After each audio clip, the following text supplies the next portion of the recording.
ഒരു മലയാളി എന്നെ പറ്റിച്ചിട്ട് പോയി. 2000 രൂപ, 1-2 രൂപയില്ല, 2000 രൂപ. എൻ്റെ മോനെ, അക്ബറിൻ്റെ കാലഘട്ടത്തിലുള്ള വാള്, പരിച, മറ്റേ ബാഹുബലിയുടെ തലയിൽ വെക്കുന്ന സാധനം. ഇതിലാണ് പണ്ട് കാലത്ത് രാജാക്കന്മാർ ബിരിയാണി വെച്ചിരുന്നത്. ഫുൾ ബാഹുബലി സെറ്റപ്പാണ് ഇവിടെ. ഇതെന്തൊരു ക്ലാഷ് ഓഫ് ക്ലാൻസ്. വിസാഡിൻ്റെ ടവറൊന്നുമില്ലേ? ഇതിനപ്പുറം അങ്ങോട്ട് റെയിൽവേ സ്റ്റേഷൻ ഇല്ല. അപ്പുറത്ത് നമ്മളിപ്പം നിൽക്കുന്നത് പാകിസ്ഥാൻ്റെ ബോർഡറിലാണ്. ഞാനൊരു ഇടവഴി കൂടെ നടക്കുകയാണ് മെഹ്റാജ് ഫോർട്ടിലോട്ട് പോകാനായിട്ട്. ജോധ്പൂറിലെ ഒരു ചെറിയ തെരുവാണ്. പലഹാരങ്ങളാണ്, രാജസ്ഥാൻ പലഹാരങ്ങളൊക്കെയാണ് ഇവിടെ വിൽക്കുന്നത്. ഇവിടുത്തെ കൂടുതൽ ബിൽഡിങ്ങും നീല കളറിലാണ് കെട്ടി വച്ചിരിക്കുന്നത്. അതുകൊണ്ടാണ് ജോധ്പൂർ എന്ന് പറയുന്നത് ബ്ലൂ സിറ്റി എന്ന് അറിയപ്പെടുന്നത്. നടന്ന് മെഹ്റ ഫോർട്ടിലോട്ട് എത്തിയിരിക്കുകയാണ്. മെഹ്റങ്ക ഫോർട്ട്, മെഹ്റ ഫോർട്ടിലെ മെഹ്റങ്ക ഫോർട്ട്. ഫോർട്ടിൻ്റെ എൻട്രിയിൽ കയറിയിരിക്കുകയാണ്. ഇനി കുറച്ച് ദൂരം മുകളിലോട്ട് നടക്കാനുണ്ട്. ഇവിടെ 2 ഫോറിനേഴ്സൊക്കെ ഉണ്ട്. ഇനി മുകളിലോട്ട് കുറച്ച് ദൂരം നടക്കണമെന്ന് തോന്നുന്നു. ഇന്നലെ എനിക്ക് വല്ലാത്തൊരു ദിവസമായിരുന്നു. എനിക്കിന്നലെ എന്നെ പറ്റിച്ചിട്ട് പോയി. 2000 രൂപ, 1-2 രൂപയില്ല, 2000 രൂപ. ഞാനിപ്പോൾ ഉള്ളതാണ് മെഹ്റങ്ക ഫോർട്ട്. മെഹ്റങ്ക ഫോർട്ട് എന്ന് പറയുന്നതാണ് ജോധ്പൂറിലെ ഏറ്റവും ഫേമസ് ആയിട്ടുള്ള സ്ഥലം.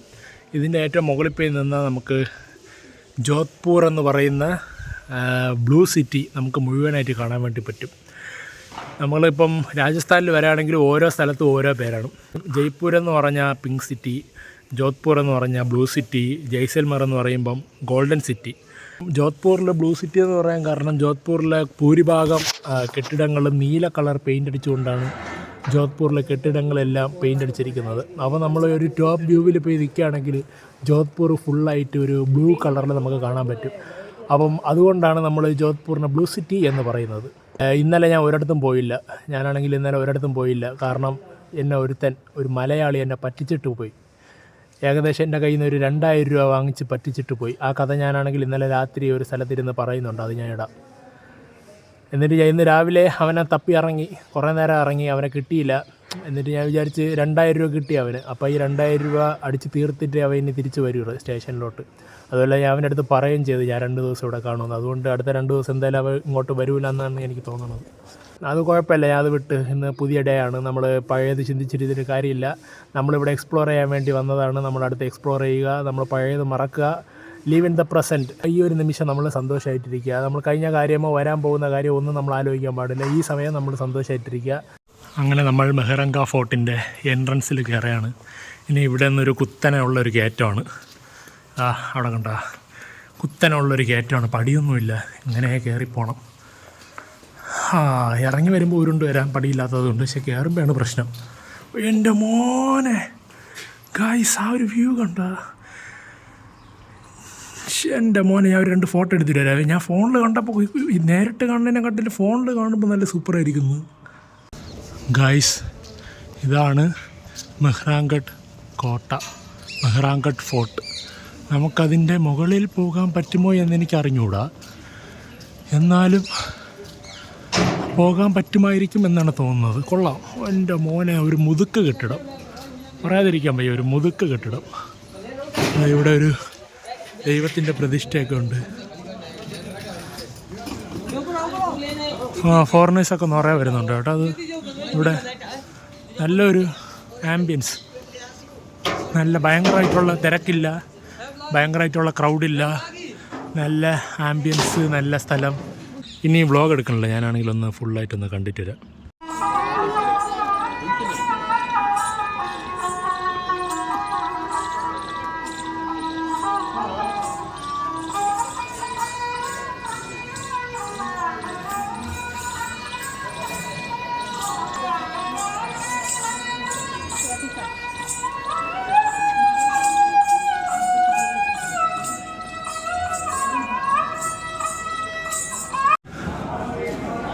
അകത്ത് പാട്ടൊക്കെ സെറ്റാക്കിയിട്ടുണ്ട്.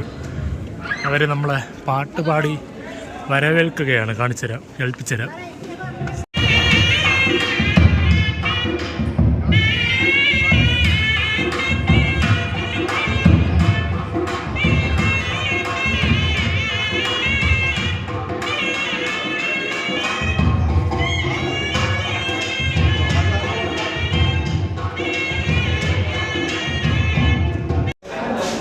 ഗൈസ്, ഇതാണ് ഞാൻ നേരത്തെ പറഞ്ഞ ബ്ലൂ സിറ്റി.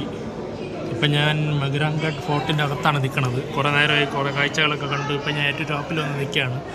അപ്പം ഈ ഒരു പോർഷൻ എത്തിയപ്പോഴാണ് നമുക്കിത് കറക്റ്റായിട്ട് കാണാൻ പറ്റിയത്. അതാണ് ഞാൻ വീഡിയോ എടുത്തത്. നേരത്തെ നോക്കിയപ്പോഴത്തേക്കും ബ്ലൂ സിറ്റി എന്ന് പറഞ്ഞിട്ട് നീല കളറിൽ ഒരു വീട് പോലും ഇല്ലായിരുന്നു.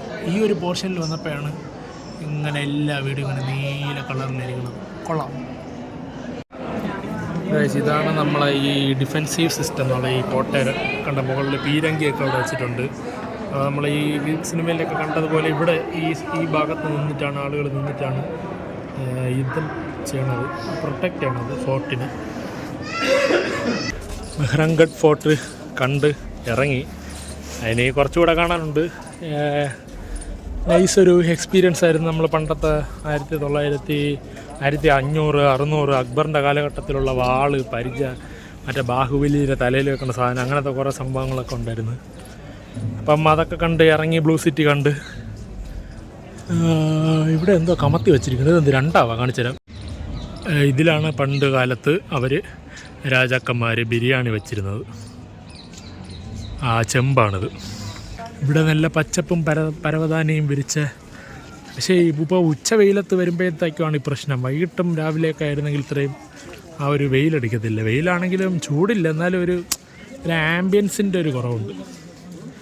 ഞാൻ കുറച്ച് നേരം ഇവിടെ വിശ്രമിച്ചിട്ട് വരാം. ഇവിടെ മറ്റേ യുദ്ധത്തിന് വേണ്ടിയിട്ടുള്ള പീരങ്കികളും സമ്പ്രദായങ്ങളൊക്കെയാണ്. ഞാൻ നേരത്തെ അവിടെ നിന്നാണ് ഈ സംഭവം കാണിച്ചു തന്നത്. ഇവിടെ നിന്നാണ് ഫോർട്ട് ഡിഫെൻഡ് ചെയ്യണത് അവർ. അവിടെ കൊടിയൊക്കെ വെച്ചിട്ടുണ്ട് കേട്ടോ, പണ്ടത്തെ രാജാവിൻ്റെ ഫുൾ ബാഹുബലി സെറ്റപ്പാണ് ഇവിടെ. ഗൈസ്, ഇവിടെ നിന്നാണ് പീരങ്കിയിൽ വെടിയുണ്ട വിടുന്നത്. ആ വെടിയുടെ നേരെ അവിടെ പോയി പൊട്ടുന്നതായിരിക്കും.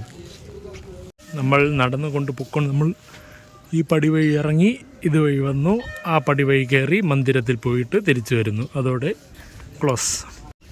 ഗൈസ്, ഇവിടെ ഒരു കുളം വറ്റി കിടക്കുകയാണ്. ആ കുളത്തിൻ്റെ അടുത്ത് തന്നെ ഒരു ദേവിയുടെ വിഗ്രഹവും, പിന്നെ അതെന്താണെന്ന് എനിക്ക് മനസ്സിലായില്ല, ഒരു വെള്ള കളർ ഒരു ഇതും കൂടെ ഉണ്ട് ഇവിടെ. പക്ഷേ കുളം വറ്റി കിടക്കുകയാണ്. ഗൈസ്, ഞാനങ്ങനെ മെഹ്റാൻഗഡ് ഫോർട്ടൊക്കെ കണ്ട് അതിനുശേഷം എൻ്റെ ഫോൺ ചാർജ് തീർന്ന്. അതാ എൻ്റെ ബാക്കിൽ കാണുന്നതാണ് മെഹ്റാൻഗഡ് ഫോർട്ട്. അവിടെ രാത്രി ആയാൽ DJ പാർട്ടി, ഡാൻസ്, അങ്ങനത്തെ സംഭവങ്ങളൊക്കെ ഉണ്ട്. രാത്രി നല്ല സൂപ്പറായിരുന്നു. പക്ഷേ ടൈമില്ല. എനിക്ക് 8 മണിക്ക് ഇവിടെ ജയ്സൽമറിലോട്ട് പോകാനുള്ള ഒരു ട്രെയിനുണ്ട്. അപ്പോൾ അത് കഴിഞ്ഞാൽ പിന്നെ ഇന്നിനി ട്രെയിനില്ല. അപ്പം ഞാൻ ഒരു റാപ്പിഡോ ബുക്ക് ചെയ്തിട്ടുണ്ട്. എനിക്ക് നടക്കാൻ വയ്യുന്നു, മൊത്തത്തിൽ ഇത് കുറേ നടന്നു. അങ്ങനെ റാപ്പിഡോ ബുക്ക് ചെയ്തിട്ടുണ്ട്. ഇപ്പോൾ വരും. ഞാൻ നിങ്ങൾക്ക് അതിന് മുന്നേ ജോധ്പൂറിൻ്റെ ഒരു വ്യൂ കാണിച്ചത്, നൈറ്റ് വ്യൂ. ഇതാണ് ജോധ്പൂർ നഗരം. അതാണ് മെഹ്റാൻഗഡ് ഫോർട്ട്. രാത്രി എൻ്റെ പൊന്നോ ലൈറ്റ് DJയും സെറ്റപ്പായിട്ടുണ്ട്. റാപ്പിഡോ ഇപ്പോൾ വിളിച്ചിരുന്നു. ഇപ്പം എവിടെ നിൽക്കണമെന്ന് ചോദിച്ചിട്ട്. അപ്പോൾ ആദ്യമായിട്ടാണ് ഞാൻ ഒരു റാപ്പിഡോ ബുക്ക് ചെയ്യണത്. ഇതുവരെ എൻ്റെ ജീവിതത്തിൽ ഞാൻ റാപ്പിഡോ ബുക്ക് ചെയ്തിട്ടില്ല. ആദ്യമായിട്ടാണ് ഞാൻ ബുക്ക് ചെയ്യണത്. അതുമല്ലാതെ ഇന്ന് 8 മണിക്ക് ശേഷം പിന്നെ ട്രെയിനില്ല. അപ്പം ഇന്ന് 8 മണിക്ക് മുന്നേ പോകണം, എന്നാലേ എനിക്ക് ജയ്സൽമറിലോട്ട് പോകാൻ വേണ്ടി പറ്റൂ. ജയ്സൽമറിലെത്തിയിരിക്കുകയാണ്. അപ്പം ഞാനാണെങ്കിൽ ഫോണിൽ ചാർജ് ഇല്ലായിരുന്നു, അതുകൊണ്ടാണ് വീഡിയോ എടുക്കാൻ പറ്റാത്തത്.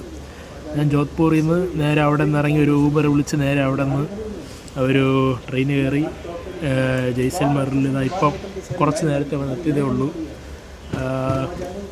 ആ ഒരു മാഗി കഴിച്ചുകൊണ്ടിരിക്കുകയാണ്. അപ്പം ഇന്ന് ഇവിടെ സ്റ്റേഷനിൽ തന്നെ ഇവിടെ എല്ലാം സെറ്റപ്പ് ചെയ്ത് വെച്ചിട്ടുണ്ട്. ഇന്നിവിടെ തന്നെ കടന്ന് ഉറങ്ങിയിട്ട് നാളെ രാവിലെ എണീറ്റ് എനിക്ക് 2 ദിവസം നിൽക്കാനുള്ളൊരു പ്ലാനാണ്. ആദ്യത്തെ ദിവസം ഇവിടുത്തെ കാഴ്ചകളെല്ലാം കണ്ടിട്ട്, രണ്ടാമത്തെ ദിവസം ഡെസേർട്ട് സഫാരിയും അവിടെ രാത്രി അവിടുത്തെ ക്യാമ്പും, ഡെസേർട്ട് ക്യാമ്പും. അപ്പം ഇത് രണ്ടും ചെയ്യാൻ വേണ്ടിയിട്ടാണ് ഞാൻ പ്ലാൻ ചെയ്ത് വെച്ചിരിക്കുന്നത്. അപ്പം നാളെ അല്ലെങ്കിൽ എല്ലാം കൂടെ ഒരു ദിവസം ചെയ്യും, ഇല്ലെങ്കിൽ നാളെ ചെയ്യാൻ പറ്റിയില്ല എന്നുണ്ടെങ്കിൽ ഞാൻ മറ്റന്നാൾ ഡെസേർട്ട് സഫാരി മറ്റന്നാൾ ചെയ്യും 2 ദിവസം. അത് കഴിഞ്ഞിട്ട് നേരെ ഉത്തർപ്രദേശിൽ പോകാനായിട്ടുള്ള പ്ലാനാണ്. കേരളയിലാണ് വന്നത്, പക്ഷേ അത്ര വലിയ തിരക്കൊന്നും ഇല്ലായിരുന്നു. ഞാൻ കടന്നാണ് വന്നത്, കടന്ന് ഉറങ്ങി. അവിടെ നിന്ന് 8 മണിക്ക് തിരിച്ച് ഇവിടെ 11 മണിക്ക് എത്തേണ്ട ട്രെയിനായിരുന്നു. 3 മണിക്കൂർ ട്രെയിനായിരുന്നു. ഇവിടെ എത്തിയപ്പോഴത്തേക്ക് ഏകദേശം 2 മണിയായി. അപ്പോൾ ഞാൻ എന്തായാലും ഇനി മാഗി കഴിച്ചിട്ട്, ഇന്ന് സഞ്ജു സാംസൻ്റെ കളിയുണ്ടായിരുന്നു. അപ്പം അവസാനം ലാസ്റ്റ് സഞ്ജു സാംസൺ ഓപ്പണറൊക്കെ സഞ്ജു സാംസൺ 39-38 എന്തോ അടിച്ചപ്പം കളിയും കണ്ടൊന്ന് മാഗിയും കഴിച്ചിട്ട് ഞാൻ വരാം. ഇതാണ് ജയ്സൽമർഗ് റെയിൽവേ സ്റ്റേഷൻ. ഇതിനപ്പുറം അങ്ങോട്ട് റെയിൽവേ സ്റ്റേഷൻ ഇല്ല. അപ്പുറത്ത് നമ്മളിപ്പം നിൽക്കുന്നത് പാകിസ്ഥാൻ്റെ ബോർഡറിലാണ്. ഏകദേശം ഇവിടെ നിന്നൊരു 100 കിലോമീറ്റർ എന്തേ ഉള്ളൂ ബോർഡറിലോട്ട്. അതുകൊണ്ട് ഇതാണ് ലാസ്റ്റ് സ്റ്റേഷൻ. വാരണാസിയിൽ എന്തായാലും പോകണം. ഗൈസ്, എനിക്ക് ഈ സ്ഥലം ഭയങ്കരമായിട്ട് ഇഷ്ടപ്പെട്ടു. എനിക്ക് ആരുമില്ല, നല്ല പീസ്ഫുൾ, നല്ല ശാന്തത നിറഞ്ഞ ഒരു സ്റ്റേഷൻ. ഒരു ശബ്ദമോ ഒന്നുമില്ല. ഇടയ്ക്കിടയ്ക്ക് പട്ടി കുരയ്ക്കുന്നത് മാത്രമേ ഉള്ളൂ. ഞാൻ വലുതായിട്ടൊന്നും എക്സ്പ്ലോർ ചെയ്തില്ല. ഞാൻ ഒരു സിറ്റിയിൽ കൂടി പോയ ഒരു 3 സ്ഥലങ്ങൾ, അല്ലെങ്കിൽ മാക്സിമം പോയാൽ 4 സ്ഥലങ്ങൾ ഒരു ദിവസത്തിനുള്ളിൽ അത് പരിപാടി കറങ്ങി തീർക്കാനുള്ള പരിപാടിയിലാണ് ഞാൻ നോക്കണത്. രാവിലെ എണീക്കുന്നു, രാത്രി വരെ ഉള്ളതിനിടയിൽ എല്ലായിടത്തും പോയി കാണുന്നു, രാത്രി അടുത്ത ട്രെയിൻ കയറുന്നു, അടുത്ത സ്ഥലത്ത് പോകുന്നു. ഇതാണ് എൻ്റെ പ്ലാൻ. പക്ഷേ വരെ പോകെ എനിക്ക് ഭയങ്കര ക്ഷീണം. കാരണം ഞാനാണെങ്കിൽ ഒരു സ്ഥലത്ത് നിന്ന് വേറൊരു സ്ഥലത്ത് പോകാനായിട്ട് ഞാൻ വണ്ടിയോ ഓട്ടോയോ ബൈക്കോ റാപ്പിഡോ അങ്ങനെയൊന്നും എടുക്കുന്നില്ല. ഫുള്ള് നടത്തമാണ്. ഒരു ദിവസം തന്നെ കുറഞ്ഞതൊരു 15 കിലോമീറ്റർ ഞാൻ നടക്കുന്നുണ്ട്. 20 കിലോമീറ്ററിനകത്തെങ്കിലും ഞാൻ നടക്കുന്നുണ്ട് ഒരു ദിവസം. അങ്ങനെ നടന്ന് ഞാൻ ഏറ്റവും കൂടുതൽ ക്ഷീണമില്ലാതെ നടന്നത് ഫസ്റ്റ് പ്രാവശ്യം ഡൽഹി പോയപ്പോഴാണ്. അത് ഞാൻ പ്ലാൻ ചെയ്ത പോലെ 4 സ്ഥലങ്ങളിൽ എനിക്ക് പോകാൻ പറ്റി. പക്ഷേ ബാക്കി അങ്ങോട്ടൊന്നും ഞാൻ പ്ലാൻ ചെയ്ത പോലെ പോകാൻ പറ്റിയില്ല. ഉറക്കമില്ല. അതുപോലെ തന്നെ മെയിനായിട്ടുള്ള 1-2 സ്ഥലങ്ങളിൽ മാത്രമേ ഞാൻ എല്ലായിടത്തും പോകണുള്ളൂ. എനിക്ക് തിരിച്ച് പറഞ്ഞു ഒരിക്കൽ കൂടെ രാജസ്ഥാനിൽ വന്നിട്ട് എല്ലാ സ്ഥലങ്ങളും ഒന്ന് എക്സ്പ്ലോർ ചെയ്യണമെന്നുണ്ട്. ഗൈസ്, ഞാനിവിടെ സ്റ്റേഷനിൽ കിടന്ന് ഉറങ്ങിയാണ്. കാണിച്ചു തരാം.